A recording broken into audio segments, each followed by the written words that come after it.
in a world where even a smile could be treated as a crime. One girl made the mistake that changed her destiny forever. In the medieval city of Eldermore, life was governed by fear. The church controlled every action, the guards controlled every street, and one rule remained unbreakable. Flirtation is corruption. A single smile, a glance, even the tilt of a head could turn into a death sentence. Elena, the baker's daughter, never believed these rules applied to her. She was gentle, innocent, and always lost in her own thoughts. But beauty in Eldermore was not a gift, was a curse waiting to be used against you. Every morning she carried warm bread to the castle kitchens, never looking up, until one day, she dropped a loaf. Sir Aldrich, a loyal knight, bent to pick it up. Their eyes met just once. And that single second lit the fuse of disaster. Whispers spread like fire through dry grass. The knight is enchanted. The girl bewitched him. Elena was terrified. Aldrich tried avoiding her, but fate loves drama. One evening, her hand brushed his just a soft, accidental touch. Unfortunately, a guard saw everything. By sunrise, Elena was dragged to the interrogation hall. Aldrich was chained for moral betrayal. Their crime, human emotion, something the kingdom feared more than war. Aldrich begged her to escape with him into the forests. But Elena shook her head. If I run, they'll hunt you until your last breath.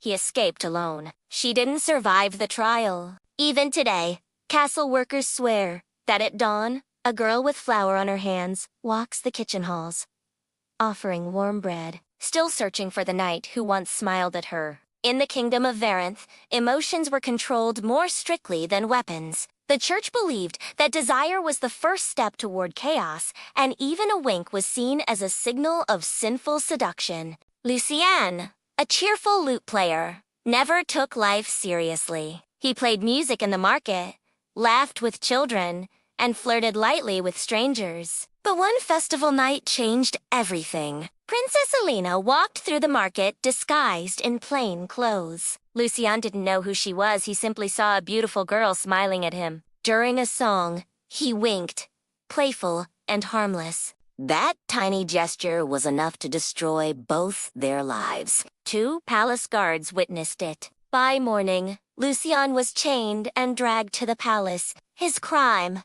sending an intimate signal to a royal woman.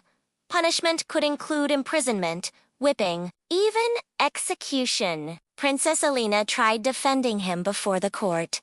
He didn't know who I was. He meant no harm. But her father, King Roderick, was unmoved. A wink, he declared, is the gateway to chaos. That night, Elena risked everything. She sneaked into the dungeon, broke Lucien's chains, and led him toward a secret escape tunnel beneath the palace. As they parted, Lucien whispered, "I'm sorry my foolish wink cost you so much." Elena smiled softly. "It wasn't foolish. It was the only genuine moment I've had in years." He fled the kingdom. She paid the price years locked in a tower. Everywhere Lucien traveled afterwards, he sang a forbidden song. A song about the princess who fought a king for a wink. Survival in medieval lands wasn't just about strength, it was about knowing the weaknesses of powerful men. Mira, a widowed healer from Arvelin, mastered this art not to seduce, but to stay alive. Taxes crushed the village. Soldiers raided homes under the excuse of duties. Women remained silent because speaking back meant punishment. But Mira was different. Sharp-minded, observant, and fearless. Her grandmother had taught her subtle techniques. A softened gaze to calm aggression. A lowered tone to divert suspicion. A gentle step forward to regain control. One evening, a soldier accused her of hiding grain. Mira knew resistance was suicide, so she tilted her head, slightly inviting attention. Not challenge, and said softly, "I'm only a healer. Perhaps you need medicine instead." The soldier froze, confused, disarmed, but her small victory was dangerous. Rumors reached Lord Haffel. a brutal war leader. He summoned her to the fortress and accused her of using seduction to manipulate soldiers. Mira didn't flinch. "I used no seduction," she said calmly. "Only kindness. If your men mistake kindness for temptation, that is their weakness. Not my crime." Her boldness shook Hopeful. He expected fear. She gave him truth. He released her, but not without warning. "Your power is dangerous." Don't use it again.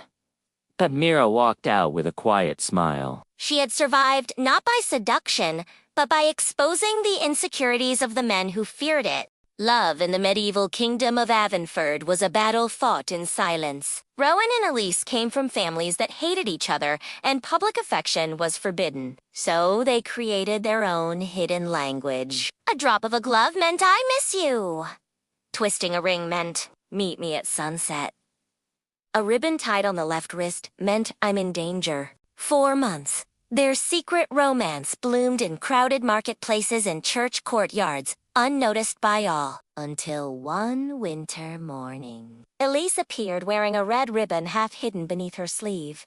Red meant urgent danger. Rowan followed her coded path past the fountain, toward the abandoned chapel. "There," she revealed the truth. Her father had arranged her marriage to a wealthy merchant. She had only hours before being taken away. Rowan begged her to run away. Elise refused. "If I run, my family will be ruined." Heartbroken, he left her a final message. A single white feather placed in her satchel, their symbol for "I will wait for you, no matter how long." Years passed. Elise returned as a widow. She entered the old chapel and froze. On the altar lay a white feather. Rowan had waited. "I Montorayu, desire wasn't humanate, was criminal.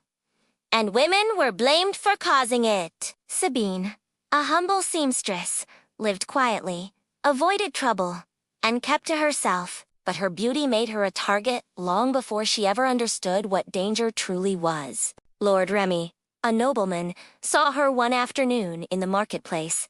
Sabine didn't smile. She didn't flirt. She didn't speak to him. But he felt drawn to her end.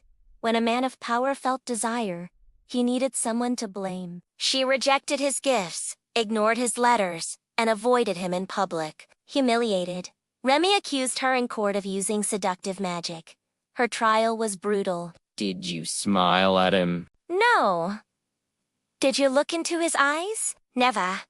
Then how did he fall under your influence? I didn't influence anyone. But medieval courts didn't need truth, they needed someone to blame for male weakness. Before the final verdict, Leo, a scholar and reformist, stood up and argued that Sabine was being punished not for seduction, but for Remy's ego. His speech sparked riots. People demanded justice. Under pressure, the court released Sabine. Remy vowed revenge. Sabine fled the kingdom under Leo's protection. Together, they traveled to a new land where beauty wasn't treated as a weapon and attraction, wasn't treated as a crime. In the kingdom of Valoria, beauty was never a blessing. It was a punishment waiting for the right excuse. Women who were considered too attractive were often accused of leading men astray, even when they walked with their eyes fixed on the ground. Ayla was one of them. She worked in a small herb shop, always keeping her hair covered and her voice quiet. But even silence could not hide her beauty. Men stared, women whispered, and priests warned that her face was a doorway to temptation. One afternoon, a young nobleman named Jaren passed by her shop. Alla tried to avoid his gaze, but he lingered, fascinated. She kept working, ignoring him. But that night, Jaren returned drunk with arrogance, demanding she speak to him. When she refused, he grabbed her wrist.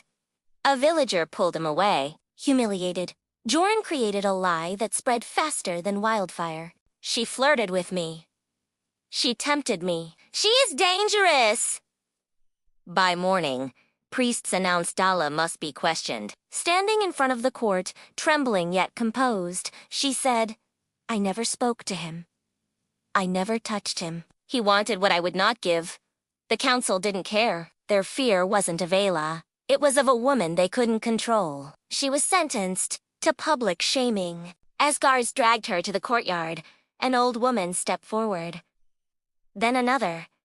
And another. The entire group of village women stood shoulder to shoulder around Allah.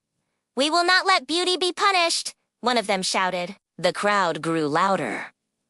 Men stepped back. The priests panicked. For the first time in Valoria's history, the punishment was cancelled not because Allah was innocent, but because the people refused to let beauty be treated like a crime.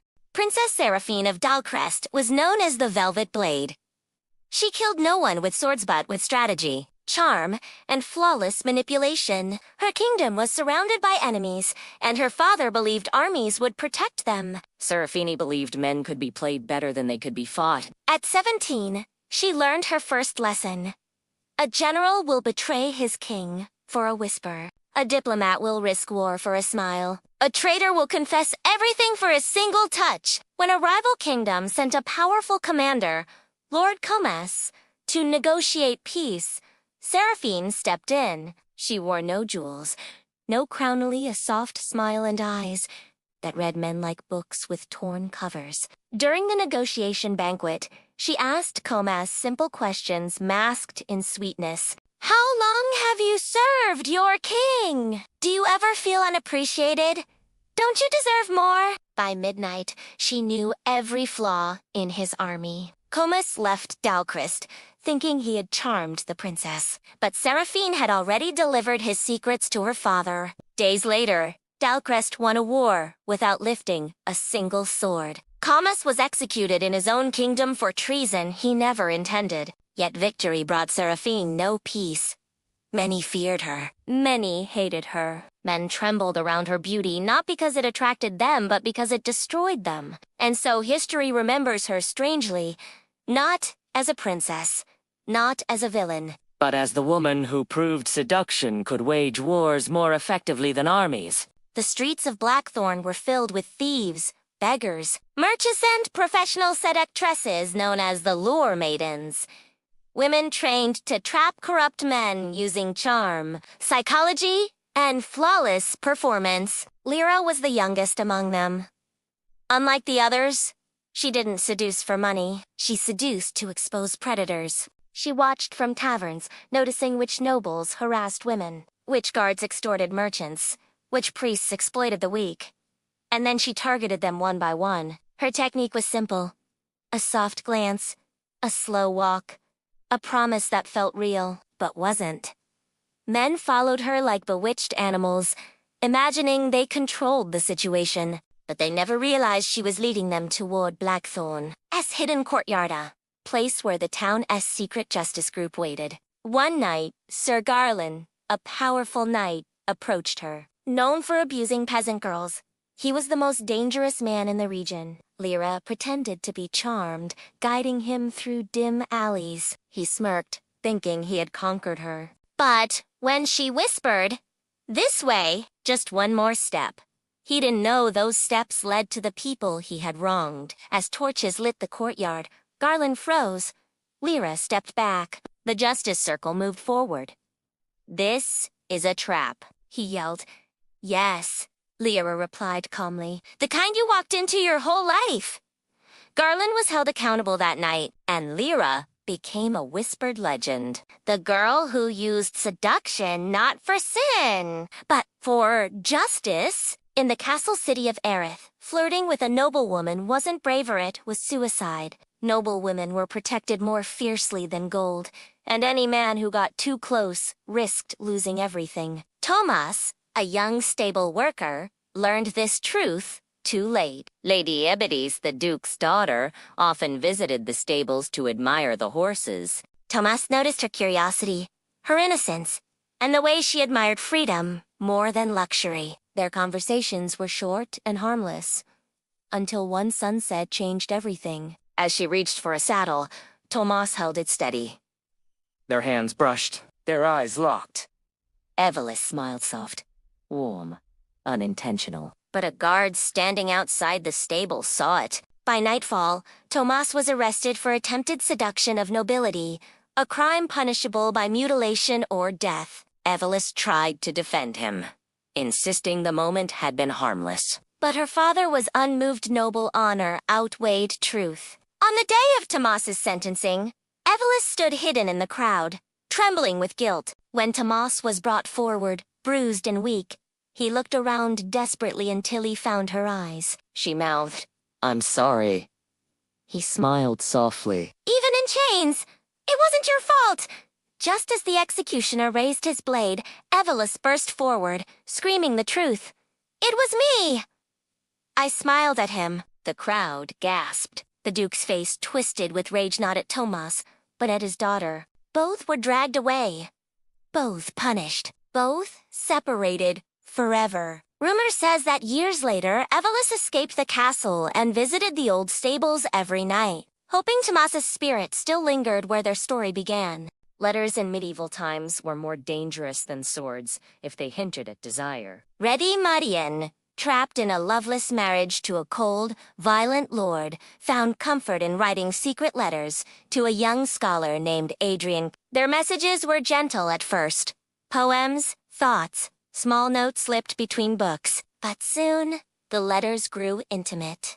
Not vulgar, not forbidden, just deeply emotional. Words that warmed lonely hearts. One evening, Marianne's husband discovered a letter she had hidden beneath her pillow. It read, "Your words feel like sunlight. They are the only warmth in my life."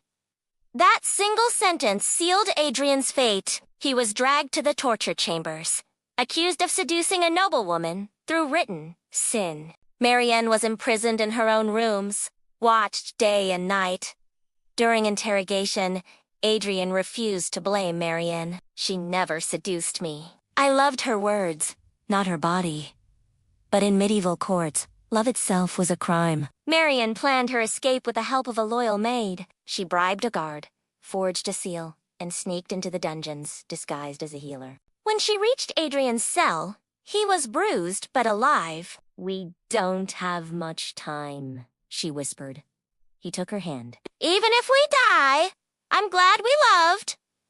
They escaped through the sewer tunnels beneath the castle, fleeing into a world that didn't punish emotion. Their letters became legends, stories told in whispers, as proof that even in the darkest centuries, love could still break iron walls. In the fortress city of Cinderville, the royal guards were feared more than soldiers. They controlled every movement, every whisper, every gaze. No one dared defy them except one mysterious woman known only as Selene.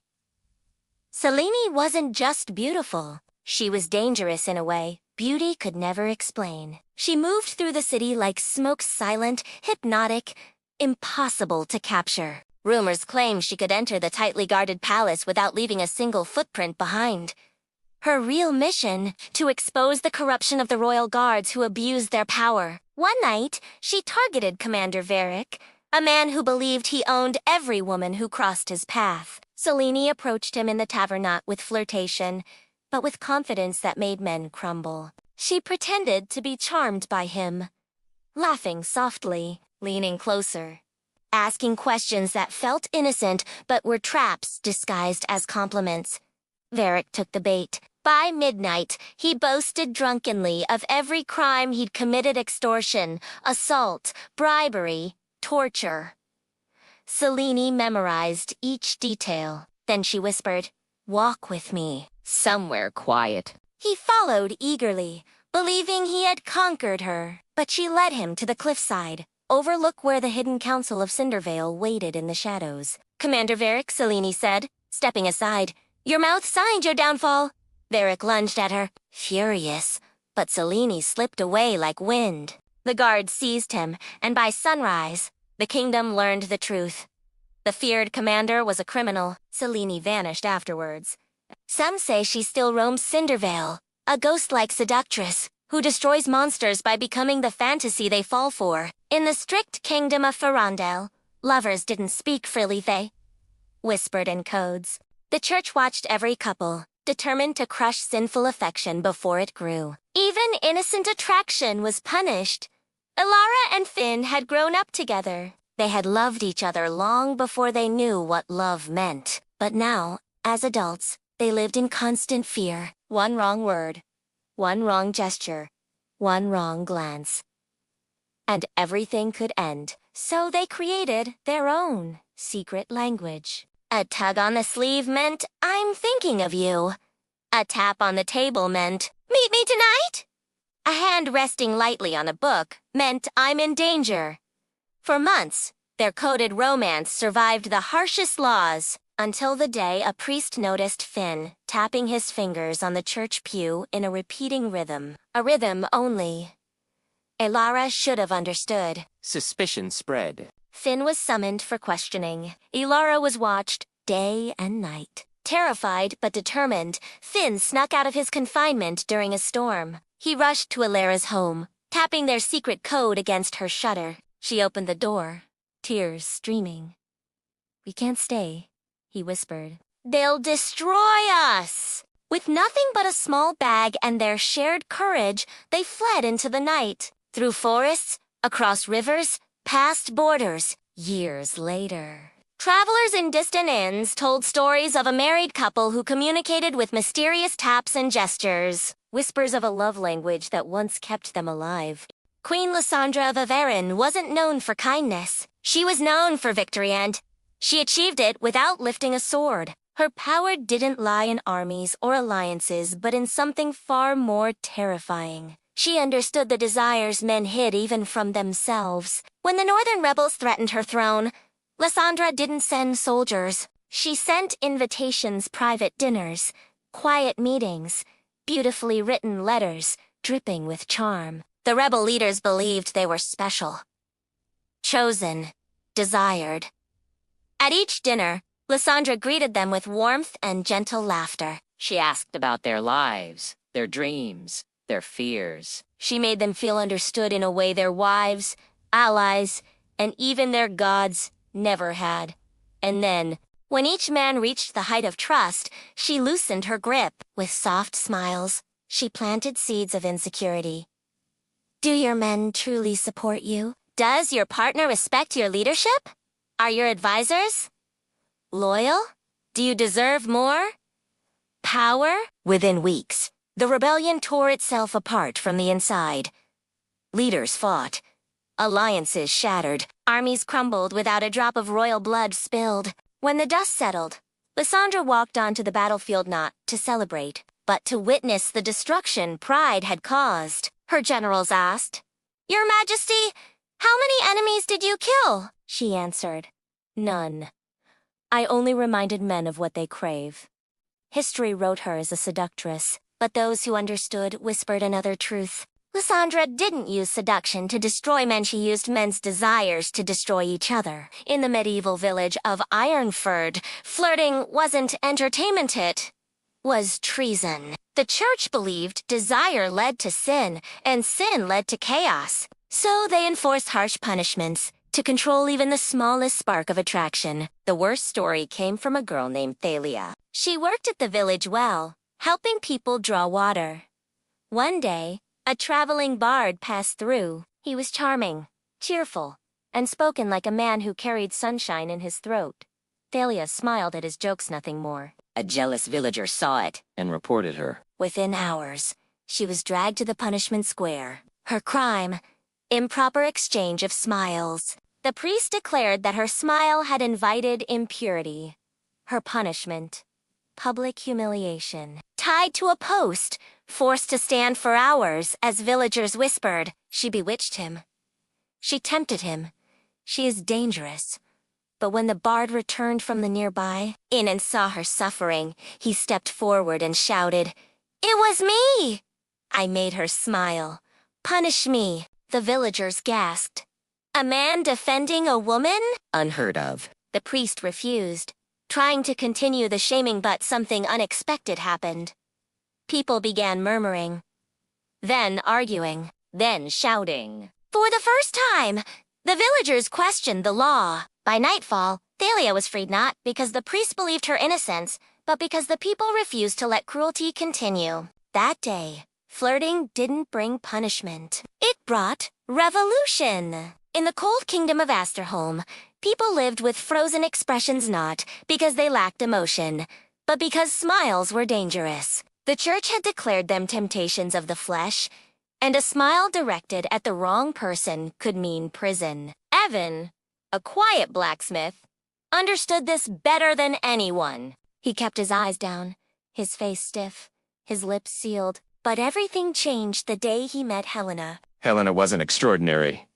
Not noble, not wealthy, not powerful. But she carried warmth in her voice and kindness in her eyes. One morning, she brought her broken lantern to Evan's forge. When he fixed it and handed it back, she smiled full, bright, innocent. Something inside him cracked open, and without thinking, he smiled back. A passing guard saw it. By evening, Evan was arrested for exchanging intimate signals.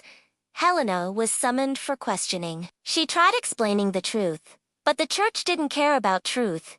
They cared about control. On execution day, Evan stood on the platform, wrists bound. Helena pushed through the crowd, tears streaking her face. "It was me!" she screamed. "I smiled first." The priest sneered. A woman's smile is always the weapon. A man's response is always the weakness.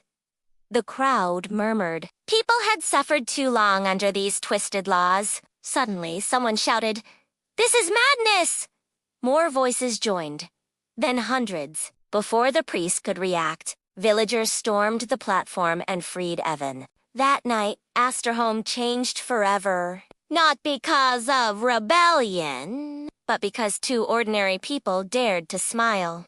In the medieval city of Bravenwall, the church was the most sacred and the most dangerous place to be caught loving someone. Priests believed love outside marriage was a plague, and every corner of the cathedral held the power to destroy two lives. Isolde, the daughter of a wealthy merchant, and Elias, a poor candle maker, had loved each other since they were children. But as adults, that love was forbidden. Her father saw Elias as nothing more than a worker.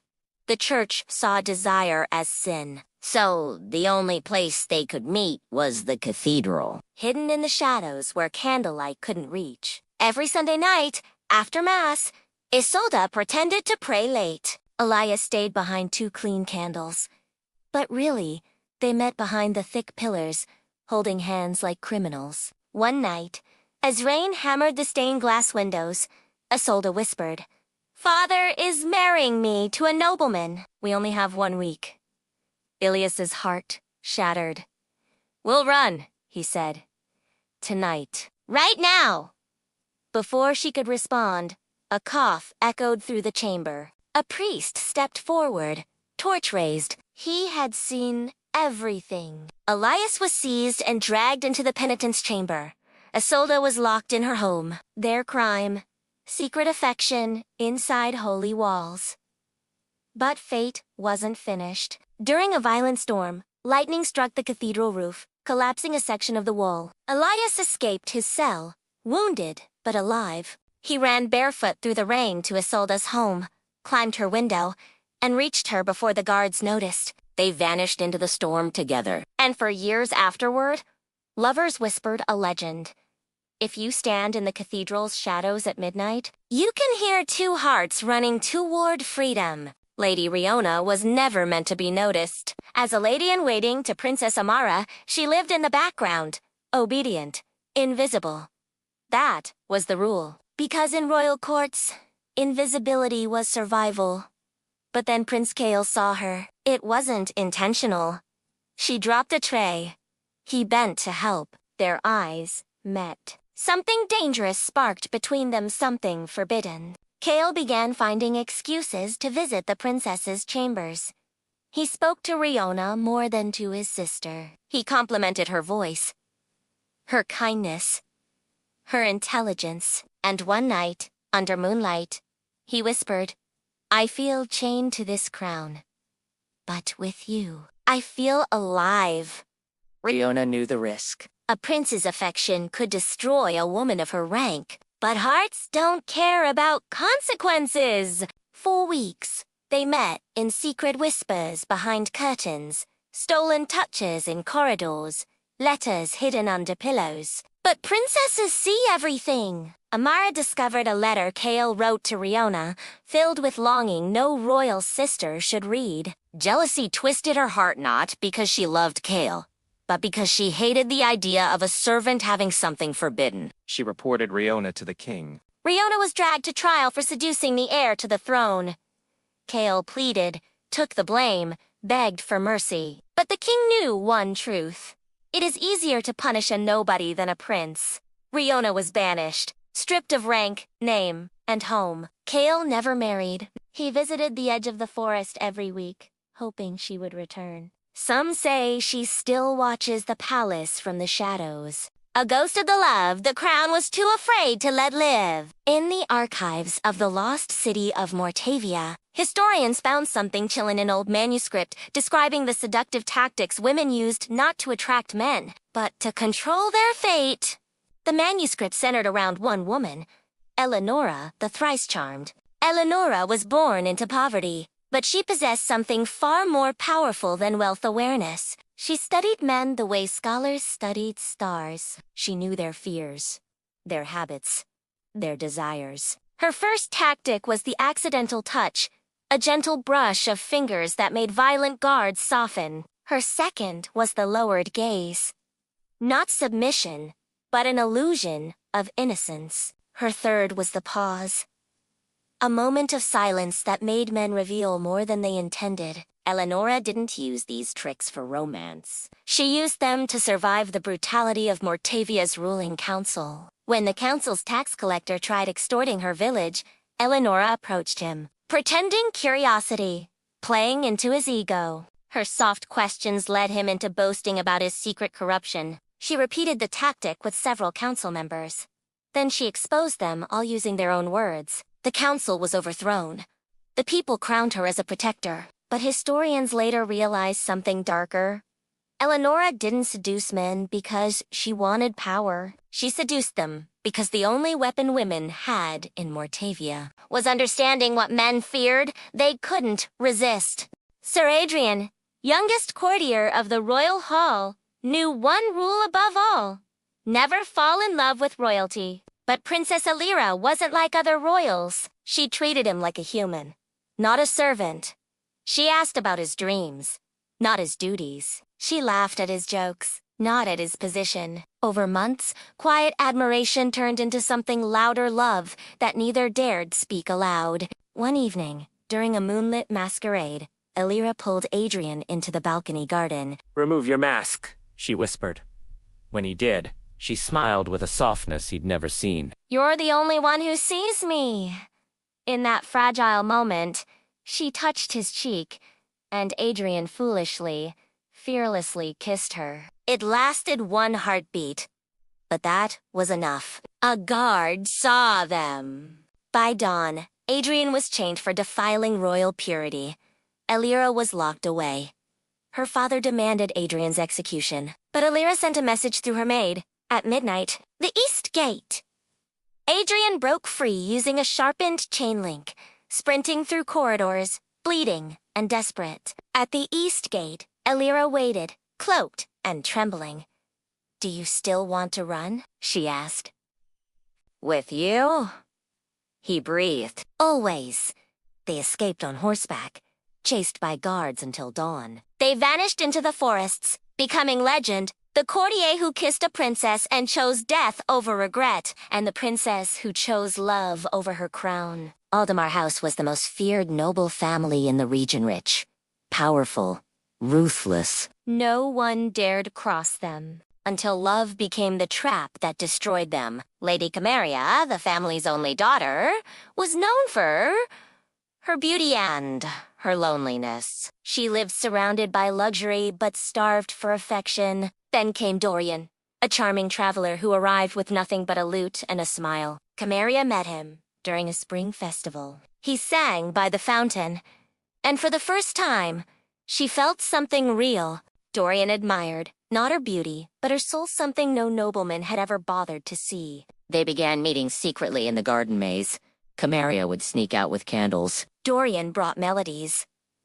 Their love blossomed under moonlit arches, but Aldemar's spies saw everything. To protect their reputation, the family created a trap. They spread rumors that Dorian carried forbidden letters from foreign enemies. The king believed them. Soldiers captured him. Cameria pleaded with her father. He is innocent. He only loved me. But the Aldemar saw love as weakness. The night before Dorian's execution, Cameria broke into his prison cell. They escaped through underground tunnels built during ancient wars. At dawn, chaos erupted. The king discovered the Aldemar lie. To cover their crime, the Aldemars attempted a rebellion and failed. Within weeks, Aldemar House fell. Cameria and Dorian disappeared into a distant valley where no one cared about bloodlines. History remembers the fall of Aldemar House as a political tragedy. But the truth is simple. A single love story toppled an empire of fear. In the kingdom of Everthorn, women were not allowed to flirt, speak freely, or show the smallest sign of attraction. But women are not candles that can be blown out. They burn quietly, even in darkness. So they created secret symbols of seduction. A silver thread woven into hair meant, I am willing.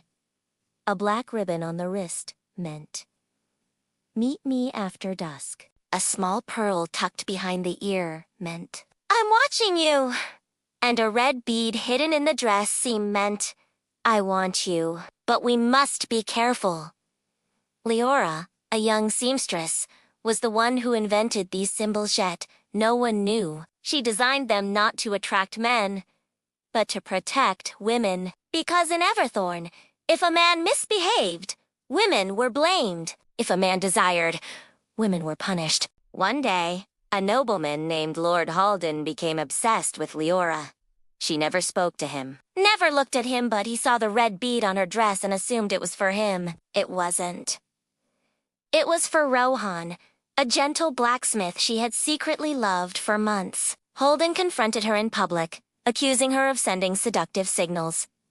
Leora was arrested. Rowan tried to save her, but the guards beat him into silence. In the courtroom, as Halden smirked, Leora revealed everything: the symbols, their meanings, their purpose. Shock rippled through the crowd. Women gasped. Men muttered. The priest stuttered. For once, the kingdom saw the truth. Women weren't seducing men. They were trying to survive them. The court freed Leora. Halden fled the city. And the symbols. They spread across kingdoms, a quiet rebellion stitched into women's clothing forever. Sir Calen was a knight known for his loyalty, bravery, and flawless discipline. He feared nothing: no war, no monster, no king. But he had one weakness: a woman named Ceres. Ceres wasn't a noble woman. She wasn't gentle or kind. She was an assassin known across kingdoms as the Scarlet Shadow. Her beauty was a trap, her smile a warning, her voice the last thing many men ever heard. Calen first met her when she tried to kill the king. She slipped into the royal corridor disguised as a maid. Calen confronted her, sword drawn. But when she turned, her eyes met his and he froze. Not from fear, but something worse. Attraction! She escaped easily, leaving Calen questioning everything. 4 weeks, he tracked her through forests, taverns, mountains, and abandoned ruins. Every time he cornered her, she slipped away, but always left a clue behind, as if she wanted him to follow. Finally, in a moonlit clearing, he caught her again. Why don't you run this time? He demanded. I'm tired of running, she whispered. They talked for hours. She confessed her mission: kill the king who slaughtered her family. Calen confessed his conflict: protect the law or protect the woman who changed his soul. At dawn, she stepped closer and said, If you stand in my way, I will have to kill you. Calen dropped his sword. You don't have to. That morning, they vanished together. the king fell days later, though no one knows how. Some say it was Cerese's blade. Others say it was Calen's betrayal. But all legends agree. A knight once chose love over a kingdom. In the harsh realm of Thornwa, flirting openly meant punishment. Women were beaten or fined for tempting men. So they invented a system of flirt codes, tiny gestures unnoticed by guards, but powerful enough to send messages. A drop of the hand meant I like you. A fingertip on the collar meant, follow me later. A soft cough meant, danger. And tapping the index finger on the table meant, I want to kiss you.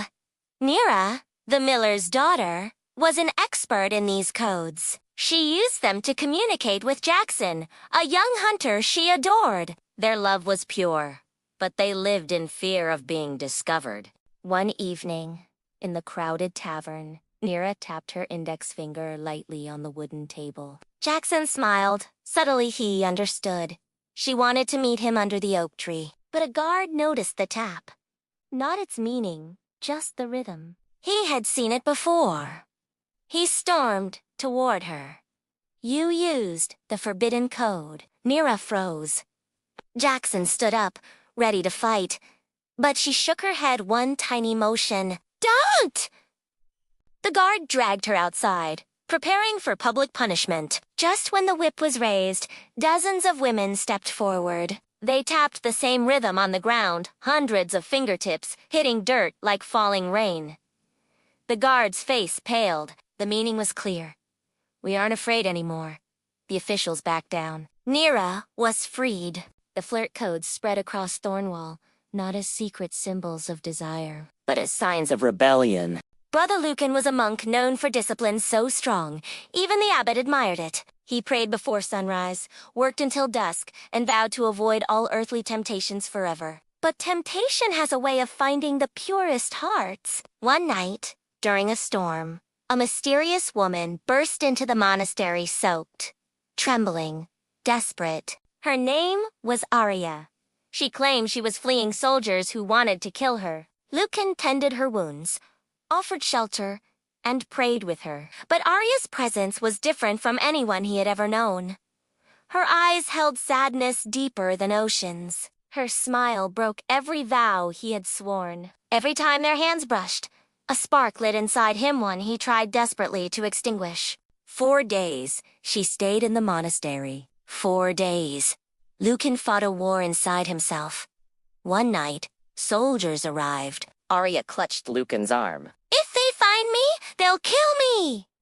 Lucan faced his greatest test. He could hand her over, or break his vows. He chose her. He smuggled Arya through a hidden passage, guiding her through rain-soaked fields. When they reached the forest, she paused. You broke everything for me, she whispered. No, he replied softly. I broke only what was forced upon me. They disappeared into the mist, leaving behind the bells of the monastery. Some say Lucan became a wanderer. Some say Arya was not who she claimed. Some say love itself was his only sin. In the marble halls of Highcrest Manor, Lady Selendra lived a life of cold luxury. Married to Lord Tivran, one of the cruelest noblemen in the region, she survived her days like a ghost trapped in a gilded cage. Until she met Corin. Corin was a humble scribe hired to record Tivran's business transactions. He noticed Selendra's sadness first, then her intelligence, then her quiet attempts at kindness. Love blossomed silently. A dropped handkerchief, a shared glance, a whispered goodnight. A touch that lingered too long. But in Highcrest Manor, nothing stayed hidden. One evening, Tivran discovered a small poem Corin had written tucked beneath Selendra's pillow. It read, I loved you in silence for fear of noise. But silence became louder than truth.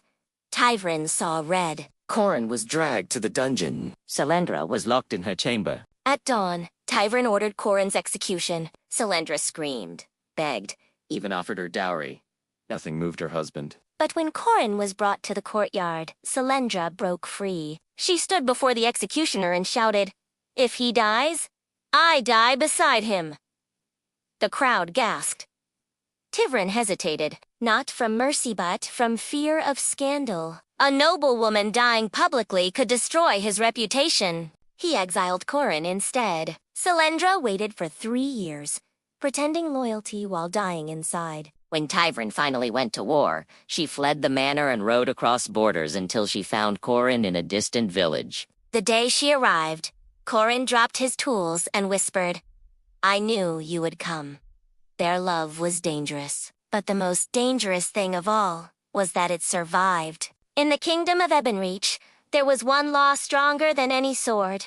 Desire must remain unspoken. But the more kings forbid something, the more people find ways to do it in the shadows. Beneath the cobblestone streets, behind a barred wine cellar, existed a secret society known only as the Velvet Circle. It was a hidden club where nobles and villagers met to escape the suffocating rules of the church. Lanterns dimmed, masks worn, names forbidden. Here, seduction wasn't sin, it was survival. Licia, a lonely merchant's daughter, joined the club after losing everything in a fire. In the outside world, she was invisible. But here, her voice mattered. Her beauty wasn't a crime, it was power. One night, a masked man approached her. His voice was deep, gentle, unfamiliar, yet strangely comforting. They talked for hours. For the first time, Licia felt seen, but she didn't know the truth. He was Prince Ketenair to the throne. Their attraction grew dangerously fast. They met every week, exchanging stories, secrets, and eventually, feelings. But nothing stays hidden forever. A jealous nobleman discovered Keten's identity and reported the club to the church. By sunrise, soldiers raided the underground chamber. Members were dragged away. Some vanished forever.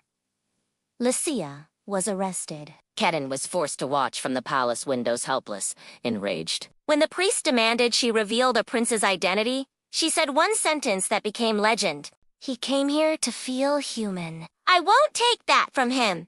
Keten later abolished the church's oppression, but the Velvet Circle was never rebuilt. Still, people whisper that deep under ebony, you can still hear soft laughter and velvet footsteps. Sir Alden was a wandering knight with no home, no family, and no purpose. Until he met Lady Morella, wife of the powerful and vicious Duke Arvin. She was everything. The Duke wasn't kind, gentle, alive. Their story began with a stolen moment. Alden rescued her carriage from bandits. She thanked him with a smile that carried years of sadness. From that moment, they kept meeting secretly, sometimes at the market, sometimes in the garden, sometimes in the abandoned tower where no one dared to go. Their love was pure, but in the medieval world, purity didn't matter.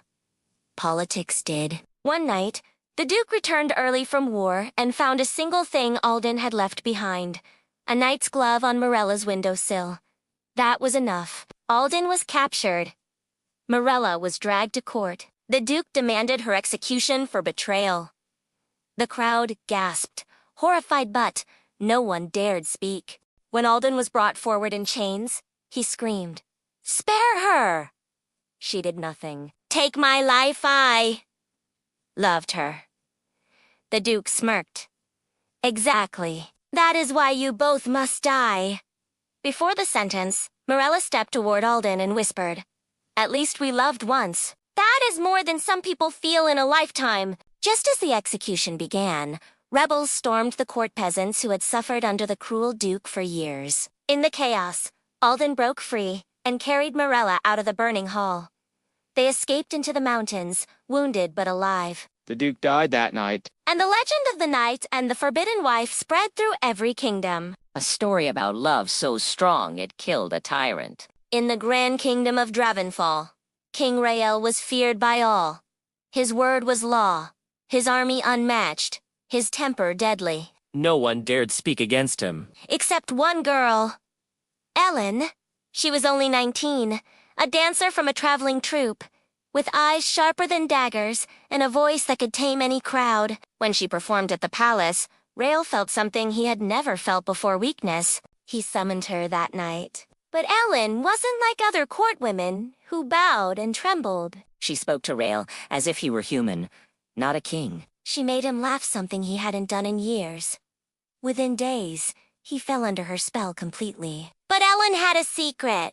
She wasn't there to seduce him for desire. She was there to destroy him. Rael had slaughtered her village years ago. Ellen survived, hidden under corpses. She grew up, planning revenge. She used charm, sadness, Softness, salveness, Rael didn't know how to resist. When he begged her to stay forever, she whispered, "I will stay, after you make one promise." He agreed to anything. She asked him to disband the mercenaries who terrorized villages. He did. She asked him to return stolen land. He did. She asked him to tear down unjust laws. He did. And then, one morning, she disappeared. No luggage, no clues, no trace. Only a single note. My village can finally rest. Some say Rael went mad, searching for her. Others say she returned to her troop. But everyone agrees. She was the only girl who ever defeated a king without lifting a blade. In the strict empire of Belcorin, any expression of desire was banned. Couples could not touch. Lovers could not meet. Even married partners spoke through walls. But beneath the empire's cold streets, hidden behind a tavern's wine rack, existed the Moon Chamber, a club where all forbidden feelings came alive. Only those with a moon-etched ring could enter. Ilara, a lonely scribe, discovered her late mother's moon ring and followed its symbol to the secret door. Inside, she found a world she never imagined. Masked strangers whispering poetry, dancers moving like shadows, lovers meeting without fear. There, Ilara met a masked man whose voice felt familiar. His words, calmer than the world she knew. His presence, warm like the childhood she lost. They met again. And again. Every week. The connection deepened. But one night, Imperial guards raided the chamber. Someone had betrayed them. Masks fell. People screamed. Ilara turned to run but froze when she saw the unmasked face of the man she had grown to love. It was the Emperor's son, Prince Arik. He grabbed her hand. "We have to escape!" They fled through tunnels, lit by flickering torches. Soldiers chased them until the tunnels split. Arik pushed Ilara toward the safe passage. "They won't kill me," he whispered. "But they'll kill you!" No, she cried. "Come with me!" But he vanished into the dark, leading soldiers away. Ilara escaped. Arik was never seen again. The moon chamber collapsed, but its memory lived on. Love always finds a crack in the empire. General Corvain was the most feared commander in the North, cold-hearted, merciless, undefeated. Soldiers followed him without question. Enemies fled at the sound of his name, until he met Ava. A simple villager with soft eyes and a deadly secret. Corvain had burned her home during a campaign. Her family died. But she survived by hiding in a cellar, whispering revenge to the earth. Years later, she reinvented herself as a traveling entertainer and caught Corvain's attention at a war banquet. She sang one song, just when Corvain was lost. He invited her to stay. She pretended to admire him. She played frightened, then curious, then intrigued. Corvain believed it all. 4 weeks, Ava stayed near him, learning every weakness he had, every secret, every insecurity disguised behind armor. One night, she disappeared. Corvain panicked, searching the camp until dawn. That's when he found a scroll on his bed. "You took everything from me? Tonight? I took everything from you." The scroll detailed all the secrets she learned at troop placements, hidden tunnels, alliances, and weaknesses, all delivered to Corvain's worst enemies. By sunrise, the general's army was surrounded. Corvain realized too late, Ava never seduced him for love.